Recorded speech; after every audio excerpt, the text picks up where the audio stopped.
and welcome to this closing panel session for GeoIgnite Canada. In this session, what we're going to be doing is hearing from our panelists that have a lot of experience and have been thinking on the idea of what does it take in the way of diversity of leadership to respond to climate change, and do we all have to be on the same page in order to make progress, or can we have a diversity of thought, if you will, and still be able to make progress? So we have a very limited amount of time this afternoon, and so without further ado, the format we're going to follow is each speaker I will ask, starting probably since Bilyana is in my top left, I'll ask her to start. But we will have a 5-minute period where each speaker can introduce themselves and perhaps provide some brief thoughts. And then what we're hoping to do is move from that quickly then into Q&A. Both, we have some prepared questions, but we also would like to hear from you, the participants in the session, on any questions that you may have. So please do use the Q&A as the speakers are introducing themselves, and then we'll come back to the second half of our presentation, which will be all Q&A. So with that, I'll turn it over to you, Bilyana. Thank you, Aaron, and thank you for moderating this important panel. I'm proud to say that we started this panel 4 years ago with the inaugural version of GeoIgnite, and we've been discussing diversity, inclusion, justice, sort of different aspects than just geospatial, but to really benefit individuals and organizations through diversity and inclusion. My name is Bilyana Anicic. I'm an enterprise architect helping government departments with their digital transformations. Most recently, there was just an announcement half an hour ago on a $4 billion program by Canada, sort of digital adoption for Canada Digital Adoption Program. I'm helping with that at ICED. So it's an interesting piece as well, where again, diversity is key to understanding and solving all sorts of different problems. So without much ado, I'm just passionate about geospatial. I'm passionate about data and geospatial data being that sort of glue for everything there is, and using geospatial data and services, technologies included, we can start solving some difficult problems. We can help plan for the better future. And also in terms of diversity, the research shows that diverse teams make better decisions. Basically, MIT study speaks to that really well. Just quickly, just adding a woman to a board of directors increases the sustainability of decisions by 60%. So diversity is not just, okay, let's all play nicely together, let's include everyone. It's also, it makes business sense. So based on the research, having sort of different types of knowledge, such as indigenous knowledge, for example, can increase your ability to predict either future events or deal better with the current events. So I've been going on and on about different things, but they're kind of, we're not focused here. We're actually very holistic when it comes to this panel, and we're actually involving different individuals, different schools of thought, different types of information, types of data. And I look forward to speaking to our panelists and yourself, Aaron, and also answering questions that people may have in the chat. So that's it. Not very structured, but hopefully I touched on different things that we would like to discuss today. Thanks, Bilyana, and thank you for starting us off. And so I'm going to move left to right on my screen, and the next person I see is Gerald. Well, good afternoon, everyone. My name is Gerald Kutney. On the climate change front, I've been looking into the politics of the climate crisis for over a decade. I'm a published author. I've written a book called Carbon Politics and the Failure of the Kyoto Protocol. I'm also a commentator on mainstream media and also on social media. On Twitter, I spend most of my days for hours upon hours challenging the propaganda of climate deniers. It's amazing how addictive that is. And I'm also the creator of the hashtag Climate Brawl. I'm proud to be a fellow of the Royal Canadian Geographical Society, and I have a PhD in chemistry. I'm really honored to be here today.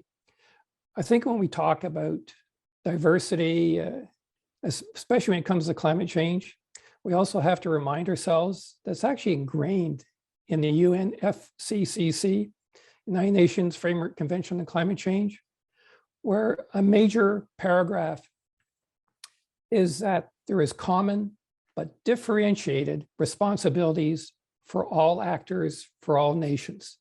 And that's inherent to the strength of the UNFCCC. And also, if you look into the organization of the IPCC, when it was formed, there was no diversity in it at all. And if you look in the early years of the greatest challenge to the IPCC was to ensure that took place. And the IPCC reviews, when you look who the authors are and the authorities within the IPCC itself, we have a much greater diversification that is so different when it first started. So again, thank you. I look for a pleasure to hearing some great questions here today. Okay, thanks, Gerald. Yeah, very important. Thank you for bringing in the UN perspective on climate change. Certainly, they are leading the way on recommendations and measurable outcomes and things of this nature. So definitely a part of the discussion. Let's see, moving on. Next, I see Adina. Hi, Aaron and fellow panelists. Thank you so much for the invitation to join the panel for this really, really important topic. And I don't say that lightly, I really mean it. It's a pleasure to be with you. To give a little bit of context, so my name is Adina Gillespie. I'm on the executive board of the World Geospatial Industry Council. And my day job is as the director for European business development at GHGSat, where we use our own constellation of satellites for monitoring industrial greenhouse gas emissions, especially at the moment, methane. I've worked on climate change for many, many years of my life, academically and professionally. So today I'm with GHGSat. You know, I've talked about our application, and it's pretty obvious what the climate impact is there. I also have a long storied history working in disaster response. I've worked around the world on using remote sensing data in times of disaster and all kinds of disaster, fires, floods, tsunamis, you name it, I've done it. And so climate has always been a really important theme for everything that I do. And diverse perspectives in response to climate change are essential. And for me, it's really those diverse perspectives come to the question of inclusivity. We can have people at the table, but if we're not inclusive about it, it really doesn't matter who you have at the table. So for me, there's a lot of weight and importance around the theme of inclusivity.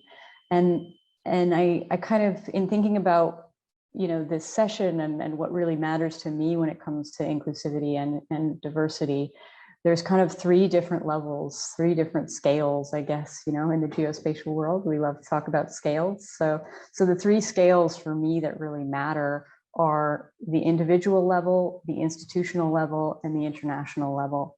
And we really have to tackle this diversity, or this diversity of perspectives on each of these levels. So I thought I'd just give a really quick example, if I can take a moment on each of those, just kind of highlight a little bit. Thanks, Aaron. So on the individual level, you know, I was thinking back to my time in the disaster response arena, and And we were putting together a community of people for integrating geospatial data into the Nigerian Emergency Management Authority. And we had this just incredible group of really talented people around the table in Abuja. It's probably about a decade ago now. And I mean, these people were they're just great. And we had, in terms of gender diversity, it was great. We had a really nice balance of gender diversity, which was lovely at the time. And it just kind of like, it just kind of hit me in the face while I was there, because at one point, opened the discussion, and there was one lovely lady who had been quiet for a day and a half. She hadn't said a word. And all of a sudden, we come to this really important question, which was essentially, how are we really going to make this work in Nigeria?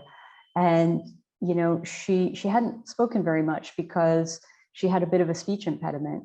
And when she took the time, and we all kind of stopped to give the time to hear the opinion, what we learned was she had the best idea at the table for how to do this.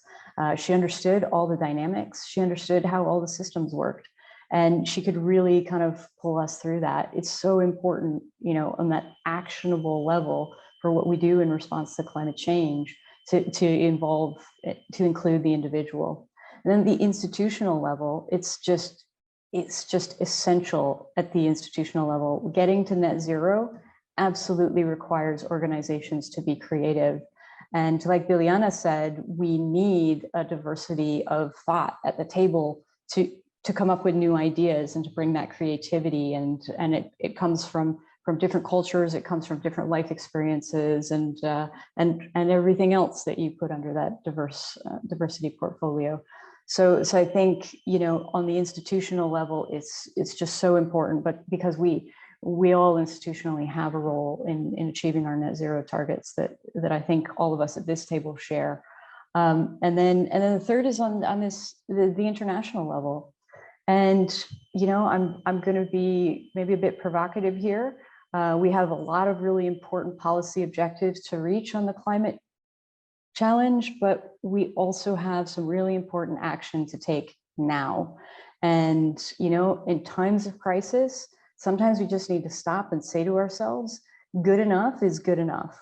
When I was responding to disasters on a regular basis, sometimes people would say, oh, no, we need to get the radar data, because the radar data is going to tell us exactly what we need. Nobody wants to look at optical data, but actually optical data, maybe we got a break in the clouds, and it kind of helped us to make some other decisions. And I've had that happen 3 different times, where data that everyone would have ignored otherwise, they weren't really willing to address. And when we're talking about the international scale of climate impacts, disaster, we really need to make sure that we bring the diversity of thought to those conversations, and to sometimes say good enough is good enough. We don't need always to have the perfect thing to get to a place where we can take action and actually do something.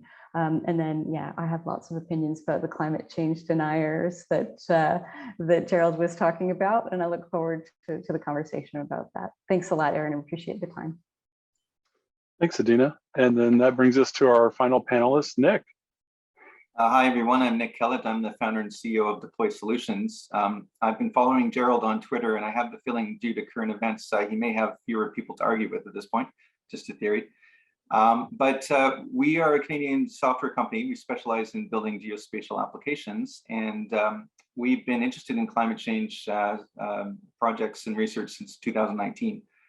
It's not something we do commercially, but we're able to take our technology and our approach and apply it to that field, and we're able to take the learnings and lessons from the research we've done on the climate change side and bring it back to our commercial endeavors. Really, we, as a software company, we're wondering, what could software do to help people prepare for climate change? These impacts and natural disasters. What is stopping them from doing that? And that's really where we started, again, 3 years ago now. Just by asking a lot of people a lot of questions. And we've been working with students, academic institutions all over the place. I think at this point we've worked with about 140 students, about 15 institutions or more. We've talked to lots and lots of Canadians. We've done a lot of primary and secondary research. And we've raised more questions than I think we've even begun to answer. One of the things that's interesting for us is when we were trying to figure out what was stopping people from taking action, and we started asking, what are these, what do you think are the top things? We got the common response that citizens feel overwhelmed. They feel like there's information that isn't personalized for them. And also what we call the trusted authorities don't really feel they know what's going on or whether citizens are taking action. So there's a communication gap between those groups. We ran into more and more issues, like even the definition of what is a trusted authority. That led us down some interesting paths, because obviously not everybody trusts everybody. And so there were a lot of interesting findings from the work that we and the people we were working with, the students, were coming up with. But it's become clear that we're no longer in a world where there's a disaster that has a start date and an end date, right? And you can forget about it and move on. We're now in a world, we've seen this in British Columbia, we've seen this elsewhere, where these are dynamic situations, right? The heat dome and the forest fires in British Columbia helped contribute to the erosion of the soil that led to a landslide. When the atmospheric river dumped more moisture than was expected, that led to flooding. There was a fight to keep the dikes and the more flooding from occurring, and that was luckily successfully won. But there's risks to cities being cut off, supply chain impacts, all kinds of things that affect people. So I think one of the reasons diversity is so important is because at the individual and community levels, these are the folks who are affected in different ways over different periods of time. And so I think we need to empower people where they are to take action and to prepare. And I think that naturally leads to people's different beliefs and so on. We have to be able to approach them and say, what are the practical things that you can do to be ready for something that could come out of nowhere, as we've seen. So that's something that we're very concerned about. And we think that naturally requires us to sort of meet people where they are, try not to get bogged down in beliefs, but really focus on practical actions and ways that we can help. And that's ultimately been our focus, and the reason why we think diversity is so important, because you can't convince everybody of everything, but if you can convince them to take action and to help themselves and to help the others around them, at least that gives us all a fighting chance. Okay, great. Thanks, everyone. And we are doing well on time, so I appreciate that. Really important points. Thanks for sharing that, Nick. I think, one thing that really strikes a chord with me, and I've been thinking about this not only in the context of the topic of this panel, but in the context of many things, is meeting people where they are, not where we want them to be.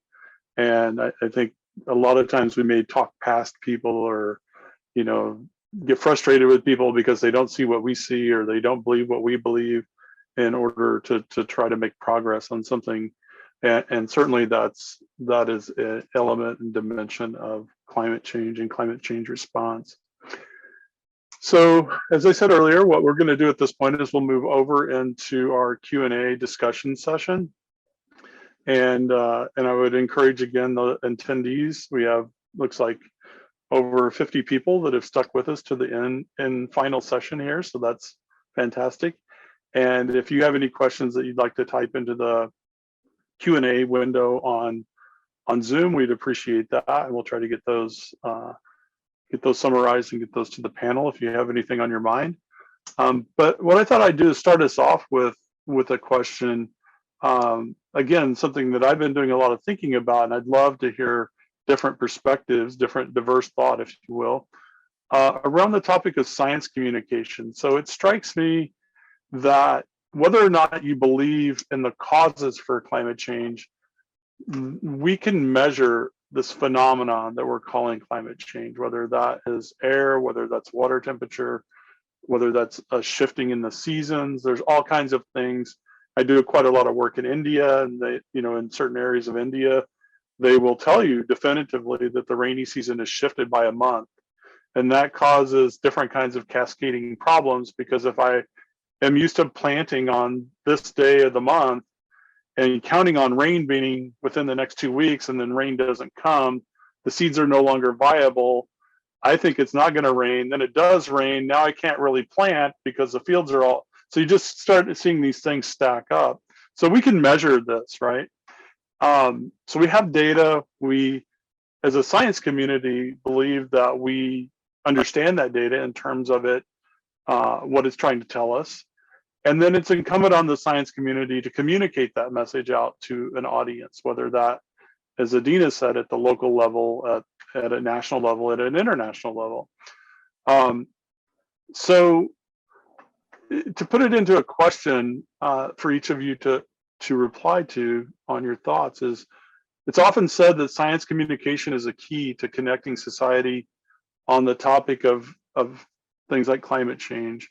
What opportunities do you see for being more inclusive and bringing those diverse perspectives in a fundamental or concrete way, if you will, into the climate change discussion that lead to actionable items? So we'll return to our kind of our order here that we'll try to keep for the panel. But Bilyana, can you start us off? Sure.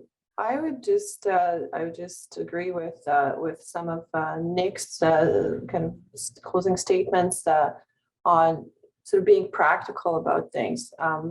You know, what does like 2%, like 2 degrees warming mean? Nothing to an individual. We need to actually break it down to sort of pieces that affect them specifically. And I would say that obviously what Adina mentioned in terms of sort of individual, sort of institutional and international perspectives, there's the whole spectrum in between of sort of people that belong to more than one of those. And internationally, you know, some people may not be interested in what's happening in Guyana, but you know, the butterfly effect of everything, you know, should be known to all of us. So bringing it back to being practical, I think we're lacking language, and we're also not speaking like science is great for basically providing data that can support sustainable decisions, for example, but oftentimes we're not great at communicating those decisions or their specific effects on our daily lives. So it's almost like we need to be doing a sales job of being able to tell people, okay, yeah, this is how, you know, this climate change thing is affecting you, and this is how we can, you know, prevent it, or we can mitigate some of these risks. So I would say that starting with early education, and we know that young people are, you know, tend to be quite passionate about the environment, from like collecting frogs or bugs or whatever is happening, like when you're, I don't know, 7 or 8, just put yourself in that position. What would happen if those were to disappear? Like, or like, what are the things that we can do in terms of communication? So for example, Gerald is on Twitter, but there are many people who are on Twitter, but not everyone is on Twitter. Like there are people on Instagram, there are people on Facebook, there are people on, I don't know, Metaverse. So we just have to make sure that the messages that are being sort of, like, we don't want to be the echo chambers to our own kind of thoughts. We want to be able to involve people from different walks of lives, genders, perspectives, different age groups, also different backgrounds, when it comes to educational levels, and really start involving, creating forums that we can really leverage. So the International Panel on Climate Change was mentioned. They've done research. They know that these damages from extreme weather events will be affecting everyone, no matter where we live, no matter how old we are. But there's a need for diverse kind of knowledge. So diverse forms of knowledge that can be applied to mitigate those risks, such as indigenous knowledge. DFO, for example, Department of Fisheries and Oceans, is I've helped them with some of their strategies, and they actually they have the intention to involve indigenous groups when it comes to fisheries and sort of also when it comes to fishing, but also climate effects, traditional kind of knowledge of climate effects, and things that have worked for them in the past that we can also leverage. So we are again, I'm going wide because there's so much to talk about, but bring it back to practical things. focusing on a problem at hand, showing results where the climate research worked in, for example, preventing disasters, such as, websites that can track, what's going on as well, that we can leverage and understand better. So all this to say, we have a lot of different things that we should be talking about, but really bringing it to being practical, bring it to practical language, the practical communication, the practical addressing specific issues. I think that will definitely show some results and bring some progress in understanding the effects of climate change, but also in sort of planning for the future, where we can start working together more effectively, regardless of what we think causes climate change, for example. Okay, great. Sorry, did you have more? No, that's fine. Okay. Anything you'd like to add to that, Gerald? Yeah, the comments were excellent. I just want to clarify to everyone who's listening knows the role of the IPCC in this. The IPCC does not communicate to the general public. They're not allowed to. Their reports are written for one reason and one reason only, and that's for politicians to understand what the policies they may consider for challenging climate change and why they should do it. So you never see, if you read the reports of the IPCC, they are so boring. They're very scientific. Now, if you're a scientist, they're fantastic, but the average person can't read these things. That said, some of the leading climate scientists in the world are very active communicating that message out. I see them mostly on Twitter because that's where I focus. And I certainly agree there's many social media platforms, and there's champions out there for each one. Hopefully, I only have time to spend on one, so I spend it all on Twitter. But if you look on Twitter, you have Dr. Hayhoe, Dr. Mann, they're out there day in, day out, promoting what should be done. That's not always the problem, because there is this gap. There's this huge gap to what scientists are trying to say and what the public perceives. Is that the fault of the scientific community? I don't think so. You could always come out with ways of what they could do better. But traditionally, scientists don't communicate to the general public about stuff. Who does that translation for us? It's mainstream media. And some mainstream media does a real good job at that. But unfortunately, it's also countered by other stories that counters it. And so what I see the major problem is there's a confusion between what the scientists are saying and what the public perceives, because they're getting mixed messages. But those mixed messages have nothing to do with the scientific community. It has to do with the climate denial community. Standard big oil propaganda, for example, that confuses everyone. And people sort of understand, oh, bad industry, yeah, we can't believe them. But what happens when your politicians start touting the same stories? You have the President of the United States. You have an entire party in the US, an entire party in Canada that touts climate denialism. And so the poor guy that's just standing there listening to all this, and some of the political elite is telling him opposite of what the scientists are saying, no wonder they're confused. I believe that mainstream media, I wish they would do a better job. They are doing a better job. They used to have this situation that was part of their standard way of doing things, presenting both sides of the story. There is no both sides of the story to science. And so what they were doing is they were presenting the view of science and the review of denialism.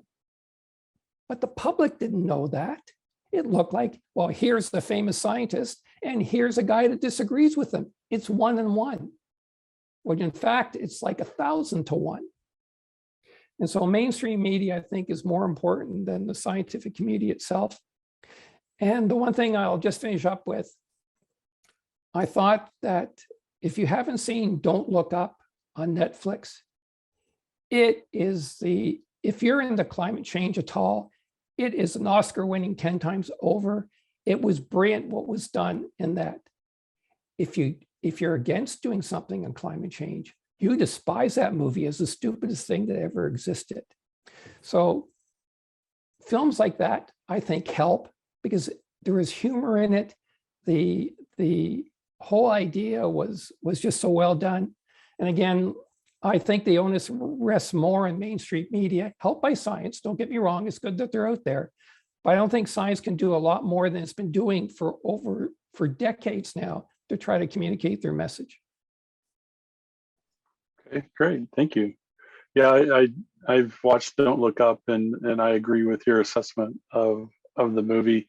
I do wonder if maybe the science community is leaving too much to chance in order, in their entrustment of the mainstream media to deliver that message, if it's being modified, because we all know that humans respond to their incentives, and the media has a different set of incentives than the science community perhaps has. So you want to make sure your message is being carried by someone who shares the same incentives that you share, not something that would be alternate to that. And I would offer that holds true also for bringing politics into the climate change discussion, where they're working on a different set of incentives than maybe the science community or people that want to see action taken are working on. And certainly we see different levels of urgency. So I will go back to being quiet. Adina or Nick, do you have, let's start with Adina, if you have some thoughts. Yeah, I do. You bet. That was super interesting. Thanks for bringing up the movie, Gerald. It just causes me like tremendous anxiety every time I think about that film. So I have to say, like, I love this question because 15 years ago, I actually, when I was teaching climatology at the University of Waterloo, I went down to the States where the American Meteorological Society was running a policy colloquium on how scientists can communicate to policymakers. And we spent over a week, a group of scientists from across the States and me from Canada, just figuring out how to communicate to policymakers and politicians. And we talked to them, we talked to congressmen, we talked to senators, we talked to all these people, and it was hard. And the thing is, like, now it's a totally different scene. Back then we were talking about how do you talk to policymakers? Now we're talking about how do you talk to the public? This is a huge step forward. This is really, like, really good stuff. At the end of the day, we are all salespeople. We all need to be selling what this is as a part of all the things that we do, our everyday lives, our interactions with people. We need to be communicating the science that we know and communicating the science that we understand. But coming back to Bilyana's point, it needs to be accessible. It needs to be communicated in a way that your audience is going to understand what it is that you're talking about. So for us in GHGSat, where we brought our language and relational kind of aspect was, to say, okay, I'm going to tell you about one leak, one greenhouse gas leak coming from one oil and gas facility in one place. And that one leak was the equivalent of 1 million cars on the road for 1 year. And shutting down that one leak had that impact. And that's where we need, as a community, not just the scientists, because it's not only scientists that are communicating science. It's lots of us, popular media, everybody else. We need to be really accessible with our language, and we need to target it. And we need to use all the platforms, right? We need to be podcasting. We need to be on LinkedIn. We need to be on Twitter. We need to be out there everywhere to kind of communicate this in a different way. And I have to say, relative to 15 years ago, when all we had was Al Gore's movie, we live in a different era as it relates to climate science communication. And personally, it makes me really hopeful, because this is how change happens. Fantastic. I know we have a couple more questions here. So any new thoughts that you want to add, Nick? Yeah, I think that's actually very interesting. And I I think that no matter what, we have to be really practical now because we're running out of time to not be practical, right? At this point, it's how do we build capacity in our individuals and our communities for things that can come out of nowhere, right? Some of the disasters we saw last year, we had a few hours warning. In other cases, we had a few days. That's going to continue. It's going to get worse. So what do we do about that? And then there's a question here, which is, I think, a great one about people being scared. And we were sort of talking about that movie, but people feel scared when they don't know what to do and they're not focused on something that is immediately practical and beneficial to themselves and the people around them. So let's help them focus on that. You know, one of the interesting findings from our research when we naively thought that we would put, you know, individuals directly in touch with the trusted authorities and that, you know, that communication would occur. Well, of course, you know, the definition of trust is so fundamental. And what some students explored for us is another concept. It's the trusted intermediaries. So in that particular community, is there a leader? Is there a group? Is it an NGO? Faith leadership? They already have these communication paths. They already have these trusted relationships. Can we get the message in the hands of those groups so that they're connecting directly with the people who trust them? And ultimately, I almost wonder if it matters whether people even believe that climate change exists or is caused by humans, if ultimately they're willing to take action because somebody that they trust or the community they're part of is willing to take action. And that action is not, threatened by their belief system. If they're willing to do something positive and take action, then we should be supporting that. And so I almost feel like, you know, the science is of course critically important, but let's bring that down to the level of what does the individual and community do, and then let's get the message in the hands of the people that are going to convince them to do that.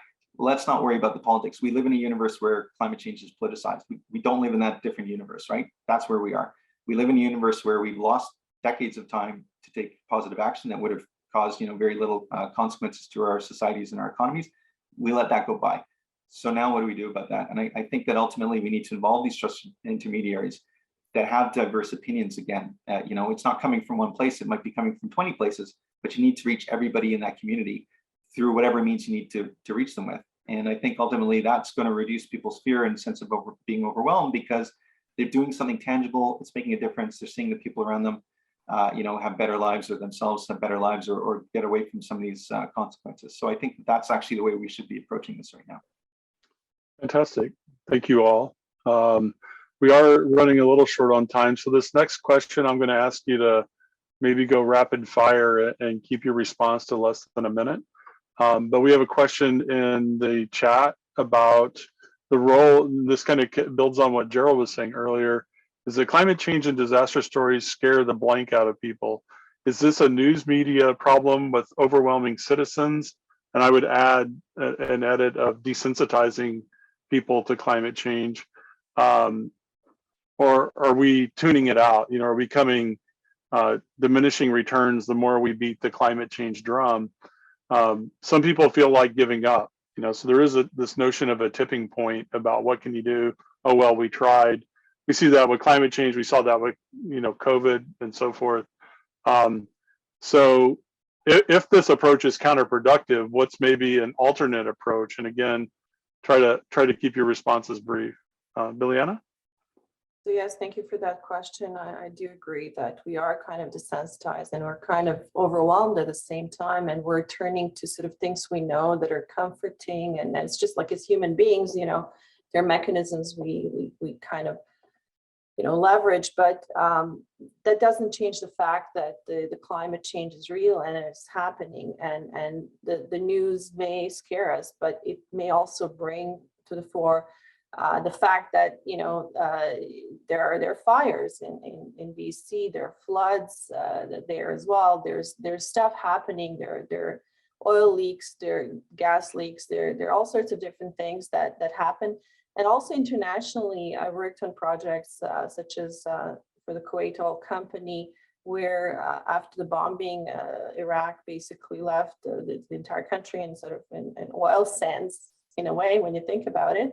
So, but the environmental impact of reclamation of that oil from the sand and also cleaning up the environment, they worked hand in hand, and then the communication was not needed, and there was like a great sort of like people were behind it. So it's really finding though that common ground and what we're all sort of passionate about or can contribute to that we can help with. And again, being practical about it is the way to go. And communication is key. So finding a common language.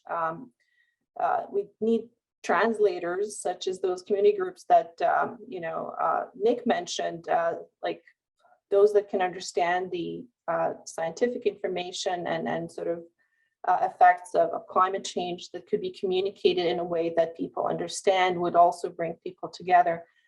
We don't need to turn off the news. We don't need to ignore it, but at the same time, we do need to be aware that these events are happening regardless, and someone is being affected, and it could be us next time. So it's really some I would say planning on a like government at a government level, municipal levels, and so on and so forth would be needed as well. So all this to say, there's a lot to be done, but it does start with communication that is appropriate. So how do we do it? There's not enough time to talk about it right now, but I have a really good question. Anyway, Yeah. so, Okay. this helps. Yeah, no, you raise excellent points. And, I'm always struck by sort of the two-edged sword of the geospatial component of climate change. On one hand, we have all these fantastic new sensor platforms to detect what's going on. And in some way, it might be argued that it's exactly those types of advancements in geospatial technology that now lead to having named storms on the Weather Channel and must-see TV, and putting people into harm's way and so forth. So there's, it's you kind of have both sides of that. I am mindful that we only have about 3 minutes left. So anyone else wanna offer some comments around the sort of what we've seen in the media as it relates to climate change, and not just on, we think about media on television, of course, but I also think about it in what's going to produce button clicks on my media website and sell ads and stuff. So again, it brings me and my thinking back to what are their incentives? Why do they do what they do? And oftentimes, following the money, as cliche as that sounds, it leads you to the reasons why they are engaging in a particular type of behavior.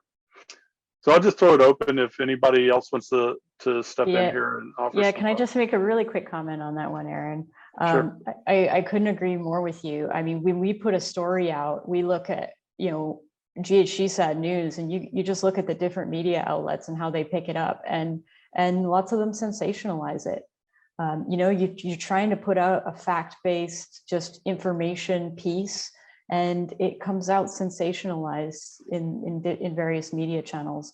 And so I'm actually going to disagree with Bilyana a little bit here, be provocative as usual, which is to say, I think we do have to turn off the news, because if you just absorb this sensationalistic presentation of everything all the time, that's where it does get overwhelming, and it becomes a bit, you become disempowered in your own ability to do anything about it.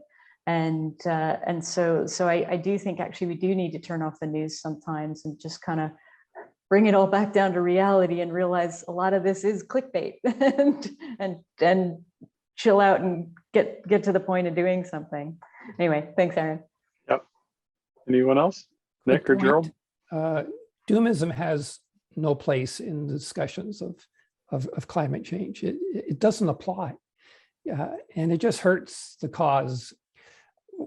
Part of the problem is science started warning us about the dangers of climate change in the middle 1950s. So we're talking about 70 years ago, and we have done squat. And I think with some cases, there is frustration about the lack of concern. And so people are trying to say, don't you realize that this disaster could happen if we don't do something? The warning is sincere, even though the exact disaster that's mentioned may be a little bit exaggerated. So it's not stemming from something evil, it's stemming from frustration. Has been said, then the media, the only thing someone talks for an hour is that one silly comment that's blown out of proportion as it goes along. Okay, great. Thank you. I'm Nick? going to try to tackle two of these questions in the chat at once, if I can. Watch me fall on my face. Coming back to the capacity thing I mentioned before, I generally do believe we need to build people's capacity to, as individuals and communities, to prepare for all these things that are happening. And we've seen that with the pandemic. It's very hard to know what's around the corner, but ultimately, you know, we're concerned about people's shelter, their food, their water, their access to healthcare, mental health, you know, the community bonds. These are all fundamentally the same across the world. When we talk to people in Scotland or South Africa or elsewhere, they're always saying the same things. It sounds like what's happening in Canada. The details of the disaster are different, but it's always the same challenges. So the question is, you know, in the chat, what role does the very diverse geospatial community in Canada and around the world have to play? I think it helps build capacity in communities. And I think one of the ways it does that, and we've seen an example in Scotland, there's a company called AstroSat. During the pandemic, they used geospatial technology and machine learning to identify individuals in the community that didn't have the access to the food or the care that they normally would under the social programs when COVID hit. And so they were able to use these tools to help provide that kind of that bridge to get the people in those communities the help that they needed. You know, I can imagine using that for, you know, food security, you know, in any country in any particular disaster scenario. So I think that that's something that the community can contribute these tools, lots and lots of tools in lots of different ways, but ultimately to build the capacity for health, mental health, you know, food, shelter, water, the basics, because we're going to need them. And then as far as the climate and justice question, yeah, so I think that that's related as well. There are people who are disadvantaged. And again, these tools can especially focus on them. So maybe that's what we should be doing, you know, worrying about the politics aside and the despair. You know, again, I agree with you, Gerald. It doesn't really have a place here. We got to roll up our sleeves. We've got to build some tools. And I think the geospatial community is really well positioned to do that. Great, thanks everyone. I couldn't agree more. I think that, you know, what we recognized when we were building similar tools in a place like India in the developing world is focus building your tools so that communities can advocate on their own behalf, not that you're going to parachute into their community and, you know, I'm here to save the day. The whole superhero thing, I think, is not a great model for lasting change, I'll say. But if you can build tools that allow them to advocate on their own behalf, now you've at least given yourself an opportunity to succeed. Whereas in the, you know, in other models, maybe you haven't. Bilyana. Sorry about that. So just a quick point to add to Nick's statements earlier. Just quickly, Johns Hopkins University's dashboard that was used across the world, basically to communicate numbers of COVID cases, propagation, basically how the curve was being flattened or not with different action. So decision support was highly geospatial as well.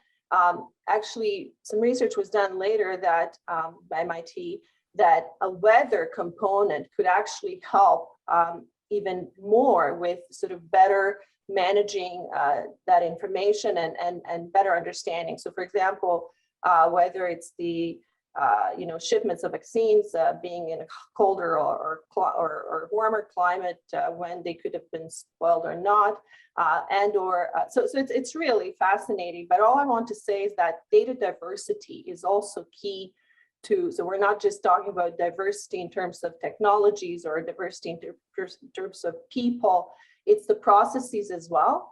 But data is really key. Diverse data is key to helping better, faster decisions. So just wanted to add that because Nick inspired me to remember. No, thank you very much. And that really resonates for me. And maybe just as we close here, and I appreciate everybody hanging on, is that I was recently introduced to a new term called decision hygiene, about how you go about making your decisions to reduce bias, to include diversity. And I was introduced to it through a book called Noise by Daniel Kahneman and some co-authors. You may know Daniel Kahneman from Thinking Fast and Slow, or some of the work he did with Amos Tversky. But it's a fascinating topic.